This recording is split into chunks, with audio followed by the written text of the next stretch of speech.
প্রিয় ষষ্ঠ শ্রেণীর ছাত্রছাত্রীরা, গত ক্লাসে আমরা 14 নম্বর স্কুলের প্রশ্নপত্রগুলো কমপ্লিট করেছিলাম। যারা দেখোনি এখনো দেখো না প্লেলিস্টে গিয়ে। আজকে করব 206 নম্বর পেজে আমরা 15 দাগের প্রশ্নটা। 15 দাগ সেটের মডেল প্রশ্ন নম্বর 15 দাগে করব। যা স্কুলটা আমরা Raiganj coronation coronation high school, এই স্কুলের প্রশ্নপত্রগুলো আজকে আমরা করব। তো চলো কি বলেছে, প্রথমে এমসিকিউ প্রশ্ন 12টা বলেছে, সেই 12টা প্রশ্নের উত্তর করব, তারপরে একে একে আমরা প্রায় সমস্ত প্রশ্নের উত্তরগুলো করব। তো আমি একটু বাড়িয়ে দিচ্ছি যাতে তোমাদের দেখতে সুবিধা হয়।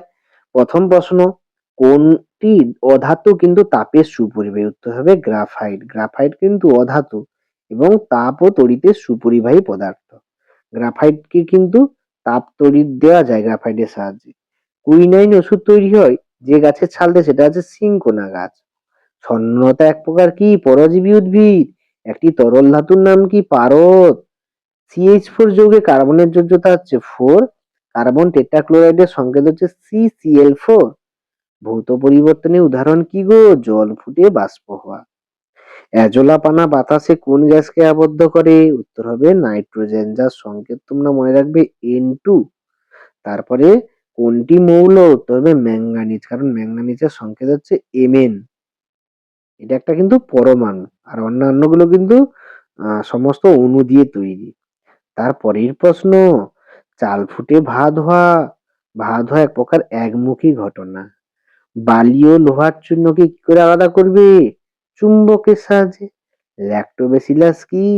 একটা ব্যাকটেরিয়া। ল্যাক্টোব্যাসিলাস কি? এক প্রকার ব্যাকটেরিয়া। এর পরের প্রশ্নগুলো আমরা করব। দেখো বলেছে, ফিল্টার করার পর প্রাপ্ত তরলকে কি বলা হয়? পরিশ্রুত। জল কি কি মৌল দিয়ে গঠিত? হাইড্রোজেন, অক্সিজেন দিয়ে। ভূমিকম্প একটি অভিপ্রেত ঘটনা, এটা সত্য কথা। ভূমিকম্প একটা ভুল, এটা অনভিপ্রেত ঘটনা, এটা ভুল হবে। দুটো মৌল দিয়েছে, তার যোজ্যতা দিয়ে দিয়েছে, সংকেত কি হবে? X3Y2। এই সংকেতটা কিন্তু তোমাদের লিখতে হবে। মানুষের শরীরে, না তারপর আমি বড় করে দেখাই তাহলে তোমাদের বুঝতে সুবিধা হবে।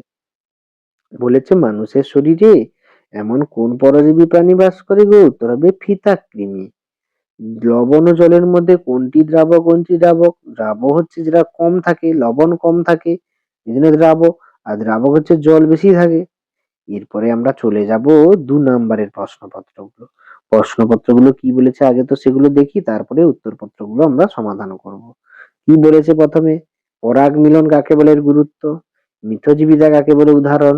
ভৌত পরিবর্তন রাসায়নিক মধ্যে পার্থক্য। পর্যাবৃত্ত অপর্যাবৃত্ত ঘটনা। অক্সিজেনের ধর্ম। পাউরুটির গায়ে ফুটো থাকে কেন? এবং কেলাসন কি? তো এই 7টা দাগের প্রশ্ন আমরা কিন্তু করতে চলেছি। দেখো এক এক করে আমি অ্যান্সার গুলো দিচ্ছি। প্রথম প্রশ্ন দেখো, বলেছে পরাগ মিলন কাকে বলে, এর গুরুত্ব। পুংকেশর থেকে স্ত্রীকেশর পরাগ মিলন ও স্থানান্তর হওয়াকে পরাগ মিলন বলে। এর ফলে বীজ সৃষ্টি হয় এবং বংশবৃদ্ধি হয়। গাছের বংশবৃদ্ধি এর দ্বারাই হয়। মিথজীবিতা কাকে বলে? যখন দুই দুই জীব একসঙ্গে বসবাস করে উভয়ই উপকৃত হয়, তাকে মিথজীবিতা। মানে শালিক এবং গরু, দেখো শালিক পাখি গরুর এটুলি খেয়ে বেঁচে থাকে, এই জন্য। তারপরে ভৌত পরিবর্তন রাসায়নিক পরিবর্তনের মধ্যে 4টে পার্থক্য। এখানে দেখো 4টে পার্থক্য পরপর দেওয়া আছে। তোমরা কিন্তু আকার টেনেও করতে পারো, এদিকে ভৌত পরিবর্তন, এদিকে রাসায়নিক পরিবর্তন, এমন করেও করতে পারো। এখানে পরপর 4টে পয়েন্ট আমি সুন্দরভাবে দিয়ে দিয়েছি, এখান থেকেই তোমরা কিন্তু করে নেবে। তারপরের প্রশ্ন দেখো কি বলেছে, পর্যাবৃত্ত এবং অপর্যাবৃত্ত ঘটনা কাকে বলে? নির্দিষ্ট সময় অন্তর যে ঘটনা ঘটে তাকে পর্যাবৃত্ত, যেমন দিন রাত। আর নির্দিষ্ট সময় নেই, কবে যেমন ভূমিকম্প হঠাৎ করে আসে, যেগুলো হঠাৎ করে আসে সেগুলো অপর্যাবৃত্ত। অক্সিজেনের দুটি ধর্ম। অক্সিজেন গন্ধহীন বর্ণহীন গ্যাস, দহনে সাহায্য করে। তারপরে পাউরুটির গায়ে ফুটো থাকে কেন? কারণ পাউরুটিতে CO2 থাকে, সেটা বেরিয়ে যায়, ফলে সহজেই ফুটো হয়ে যায়। কোলাম কি?